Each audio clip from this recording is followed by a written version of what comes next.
बिस्मिल्लाहिर्रहमानिर्रहीम।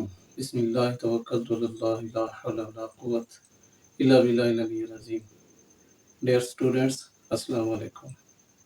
Students, 10th class math में आज 3.2 हम स्टार्ट करेंगे। मैं इसके आज पहले 6 क्वेश्चन इंशाअल्लाह इसी लेक्चर में आपको सॉल्व करके दिखाऊंगा।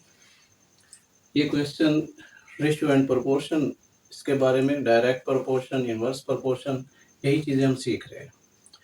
तो first question, if y varies directly as x, अगर y और x में प्रोपोर्शन डायरेक्ट है, then and y is equal to 8 when x equal to 2, find y in terms of x, y when x equal to 5 and x when y is equal to 28। तीन part है इस पहले question के।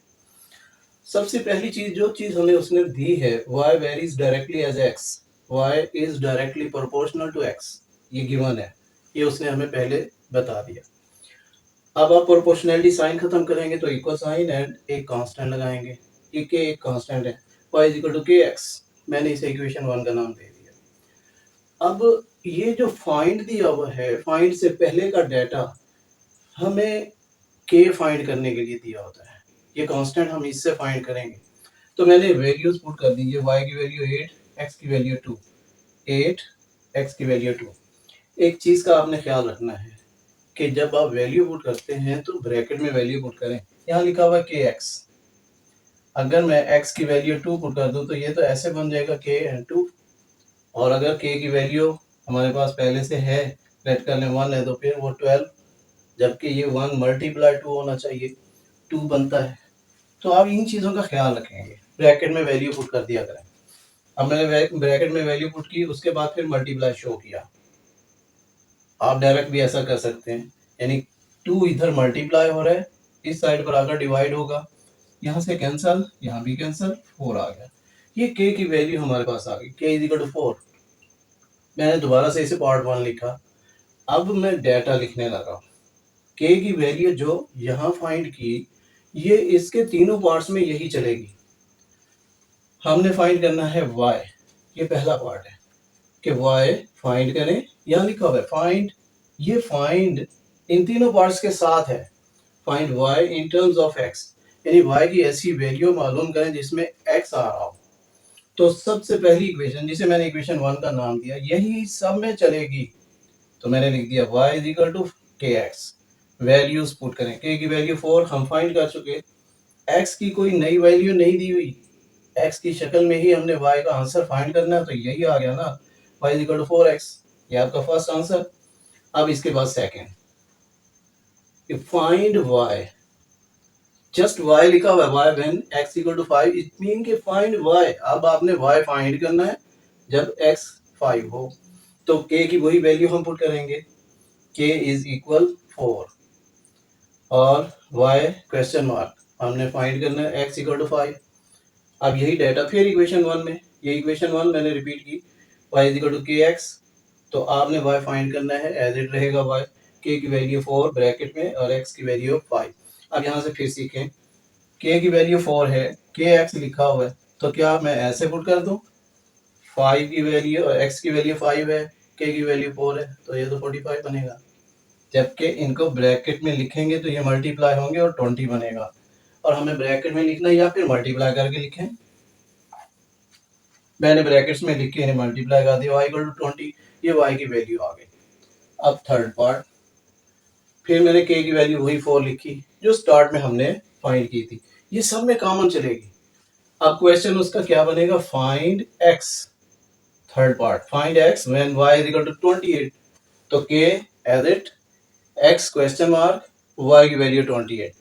फिर वही first equation लिखेंगे, ये है first equation, y is equal to K X, y की वैल्यू पुट की, k की वैल्यू, x अननोन है, मैंने ब्रैकेट में लिख दिया। अब ये मल्टीप्लाई हो रहा है इधर, तो इधर आकर डिवाइड होगा, आप इसे कैंसल आउट करें और यहाँ से 7 बचेगा, तो x इक्वल टू 7, ये आपका आंसर है। Second equation, second question, if y varies directly to x, यहाँ पर उसने इक्वेशन ऐसा बना कर दे दिया, सिंबॉलिकली लिख दिया कि y proportional to x and y is equal to 7 when x equal to 3, find तो इसका मतलब ये फाइंड से पहले पहले का डाटा जो है ये के फाइंड करने के लिए मैंने इक्वेशन ये लिख दी y प्रोपोर्शनल टू x।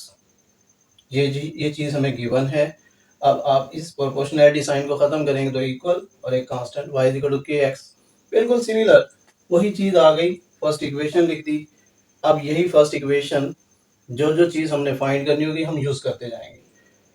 अब उसने पहला पार्ट क्या दिया, y in terms of x। Same ऐसा ही क्वेश्चन जहाँ यहाँ कहा था y in terms of x, यानी y की वैल्यू फाइंड करें जिसमें x हो। तो y की वैल्यू गिवन है, y की वैल्यू 7, x की वैल्यू 3, यही मैंने पुट कर दी। तो यहाँ 3 मल्टीप्लाई हो रहा है, आप 3 को इधर लाएं, 7/3 ये k की वैल्यू आ गई। इक्वेशन 1 लिखेंगे, लेकिन मैंने वैल्यूज लिखी, क्या चीज़ उसको चाहिए, k की वैल्यू, ये हमारे पास आई, y हमने फाइंड करना है। तो फर्स्ट इक्वेशन अगेन k की वैल्यू x। अब x की वैल्यू गिवन नहीं है, y की ऐसी वैल्यू फाइंड करनी थी जिसमें x हो, ये हमारा answer. Second question, second part. अब सेकंड पार्ट उसने इसमें पार्ट नहीं बनाए मगर मैंने ए और बी पार्ट बना दिए। पूछी दो चीजें हैं ना, तो अलग अलग बी पार्ट ए पार्ट ये बनाएंगे। यहाँ देखें, यहाँ पर फाइंड एक्स, ये फाइंड इन हर पार्ट के साथ स्टार्ट में लगेगा, जैसे find Y, find X, find Y. तो मैंने यहाँ पर लिख दिया फाइंड एक्स, ये X question mark, when y is equal to 35, y की वैल्यू गिवन 35। फर्स्ट इक्वेशन लिखेंगे, वैल्यूज पुट करेंगे, y की वैल्यू 35 गिवन है, k की वैल्यू हमने फाइंड कर ली थी 7/3, x हमने फाइंड करना है। अब जरा गौर करें, ये चीज इससे मल्टीप्लाई हो रही है, इधर आकर डिवाइड होगी।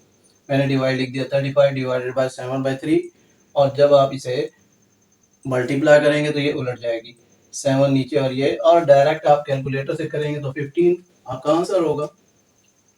अब नेक्स्ट, इसी में देखो पार्ट नहीं बनाए हुए थे, एंड लिखा हुआ है, एंड y, इसका मतलब and find y when x equal to 18। तो मैंने y क्वेश्चन मार्क, x की वैल्यू 18, k की वैल्यू वही चलेगी, यहाँ b पार्ट बना दिया। तो y is equal to kx, वही फर्स्ट इक्वेशन यहाँ लिख दी। अब k की वैल्यू, x की वैल्यू पुट की, सिंप्लीफाई करेंगे, y इज इक्वल टू 45। ये हमारे दो क्वेश्चन। इसके बाद next 3, 4, 5 and 6 ji. Question 3, 4, 5, 5 half है, नेक्स्ट पेज पे ये कंप्लीट भी करूंगा और 6 क्वेश्चन भी साथ। तो क्वेश्चन 3 में उसने कहा कि r is proportional to t, directly proportional है, ये गिवन है, and r is equal to 5 when t is equal to 8। ये डाटा गिवन फाइंड से पहले का है, इसका मतलब हमने k फाइंड करना है इससे। तो पहले मैं इसी डाटा को लिख लेता हूँ, r is proportional to t, that is given. Proportionality sign खत्म किया तो k t, ये हमारी फर्स्ट इक्वेशन बन गई। अब जो डाटा गिवन है पुट करेंगे, r equal to 5, t equal to 8। r की जगह मैंने 5 और t की जगह 8 ब्रैकेट में, इधर मल्टीप्लाई हो रहा है, इधर आकर डिवाइड, k की वैल्यू आ गई। अब उसने क्या कहा, फाइंड। तो मैंने अब ये पार्ट बना लिए, क्योंकि यहाँ पर उसने एक से ज्यादा चीजें फाइंड करने का कहा और पार्ट नंबर भी नहीं लिखा। इट मीन कि हम अपनी तरफ से पार्ट बना लेंगे। Find the equation connecting r and t, ऐसी इक्वेशन मालूम करें जो r और t को कनेक्ट करें। तो पहली इक्वेशन मैं एज इट लिख लूंगा, r is equal to k T, और ये हम हर सवाल में ऐसा करते आ रहे हैं और आगे भी करेंगे, यही फर्स्ट इक्वेशन रिपीट करके लिख लिया करते हैं। ये मैंने लिख ली। अब वैल्यूज पुट करें, आपके पास सिर्फ k की वैल्यू आई अभी तक और कोई डाटा उसने नहीं दिया, तो k की जगह उसकी वैल्यू पुट कर दी। यही वो इक्वेशन है जो r और t को कनेक्ट कर रही है। मैंने हेडिंग दे दिया कि equation connecting r and t, ये आपका फर्स्ट पार्ट हो गया। अब नेक्स्ट, आल्सो फाइंड r, के एज इट वही लिखेंगे जो आया, r हमने फाइंड करना है, question mark, when t is equal to 64, t की वैल्यू 64, ये इसका b पार्ट। अब देखो नेक्स्ट, एंड t, इसका मतलब एंड फाइंड t। तो मैंने c पार्ट यही बनाया कि t question mark and find t when r is equal to 20, r की वैल्यू 20।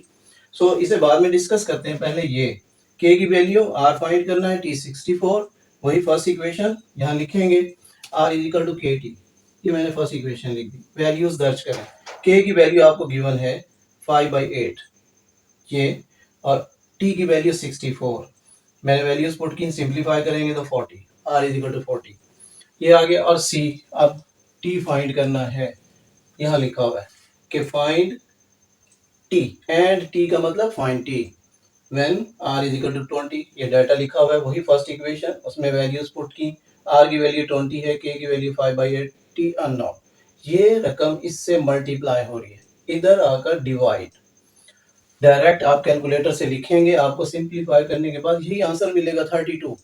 और अगर ऐसा नहीं कर सकते तो मैं यहाँ क्लियर कर देता हूँ, टू मल्टीप्लाई 8/5, क्योंकि डिवाइड को जब आप मल्टीप्लाई करते हो तो ये अगली रकम उल्टाते हैं। अब ये 5 कट होगा 4 से, 5 4 20, 8 4 32, यही मैंने यहाँ लिख रखा है। तो डायरेक्ट आप कैलकुलेटर से हल करेंगे, साइंटिफिक कैलकुलेटर से।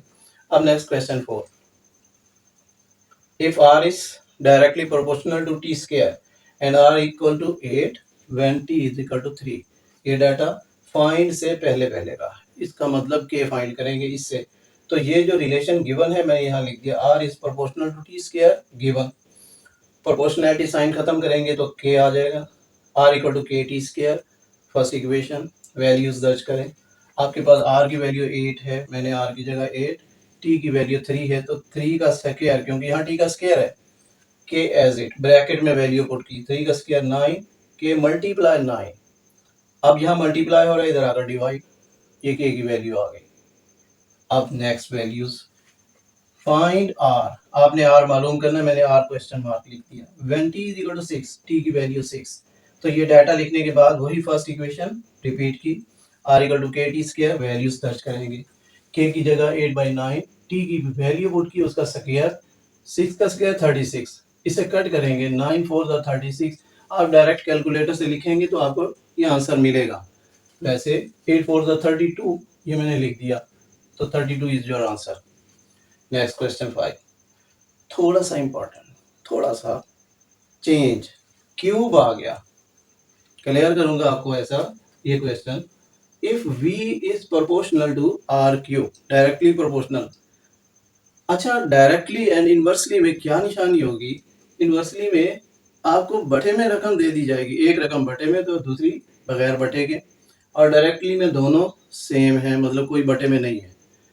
मैंने यही रिलेशन यहाँ लिख दी, v is proportional to r cube given है, v की वैल्यू 5, r की वैल्यू 3, फाइंड, तो फाइंड से पहले का डाटा k मालूम करने के लिए वैल्यूज दर्ज करें, v की वैल्यू 5, यहाँ से मैंने वैल्यू दर्ज कर दी, r की वैल्यू 3, 3 का क्यूब है तो क्यूब लेंगे 27, इधर मल्टीप्लाई हो रहा है, इधर आकर डिवाइड, k की वैल्यू आ गई।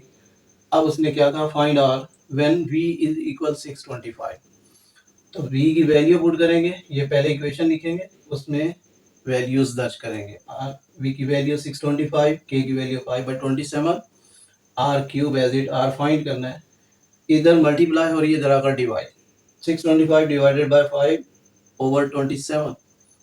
आप यहाँ पर इसे डायरेक्ट हल करोगे तो आपके पास यहाँ पर डायरेक्ट कुछ आंसर आएगा, 125 मल्टीप्लाई 27, ये मैंने लिखा है, आप डायरेक्ट हल करोगे आपके पास सिंप्लीफाई करके आंसर आएगा।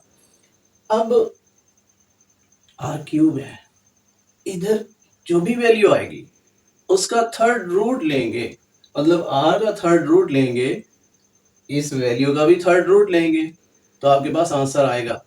लेकिन यहाँ पर कुछ बच्चों को वो थर्ड रूट लेना नहीं आता, डायरेक्ट आप कैलकुलेटर से ले सकते हैं, आपके पास ऑप्शन है, मैं आपको क्लियर करूंगा, लेकिन यहाँ पर आपको इसके बगैर भी सिखाऊंगा। नेक्स्ट पेज पे देखते हैं जी, इस फिफ्थ क्वेश्चन का रिमेनिंग पार्ट ये मैंने यहाँ लिख दिया, आर क्यूब हमारे पास आया था 125 मल्टीप्लाई 27, मैंने इसके फैक्टर बना लिए, क्यों बनाए? इसमें हम 3 पावर्स में रकमें लाना चाहते हैं, मैंने कहा आप कैलकुलेटर से करेंगे तो डायरेक्ट आपके पास आंसर आएगा, थर्ड रूट लेंगे, तो थर्ड रूट लेने का तरीका आपको क्लियर करूंगा। यहाँ पर ये 5 मल्टीप्लाई 5 मल्टीप्लाई 5, 125 के फैक्टर्स, ये 125, 5 पर आप डिवाइड करें तो 25, फिर 5 पे, फिर 5 पे, तो 125 3 दफ़ा आ गया। इसी तरह 27 के फैक्टर्स 3 दफ़ा, 3 पावर्स आप कठी कंबाइन 3 पावर लिख सकते हैं। अब दोनों की 3 पावर कैंसिल करने के लिए थर्ड रूट लेंगे तो r is equal to 5 multiply 3 और ये 15 के इक्वल आ जाएगा। सिंपल, आपका ये आंसर है। अब next question, question number 6, if W varies directly as U cube, condition क्या है कि W और U क्यूब में डायरेक्ट वेरिएशन है। मैंने यहाँ लिख दिया ये गिवन कंडीशन। खत्म करेंगे प्रोपोर्शनलिटी साइन, तो K U cube W is equal to K U cube. अब जो वैल्यूज गिवन है वन है वो पुट करें, और ये फाइंड से पहले का डाटा K के लिए W क्या दिया हुआ है 81 एंड U 3, तो W की जगह मैंने 81 और U की जगह 3 पर 3 पावर ब्रैकेट में वैल्यूज लिख दी। 3 की 3 पावर 27, इधर मल्टीप्लाई हो रहा है, इधर आकर डिवाइड करेंगे, डिवाइड करने पर 3 आंसर, K का आंसर आ गया। अब जो चीज उसने कही फाइंड W, तो W is question mark, when U is equal to 5, U की वैल्यू 5। फर्स्ट इक्वेशन, यही इक्वेशन रिपीट करेंगे और इसमें वैल्यूज पुट करेंगे। W फाइंड करना है एज इट रहेगा, K की जगह 3 और U की जगह 5, 5 की 3 पावर, ये मैंने वैल्यूज पुट कर दी। अब 5 की 3 पावर 125, 125 मल्टीप्लाई बाय 3, 375, ये आपकी W की वैल्यू आ गई और हमने यही फाइंड करना था। Thank you.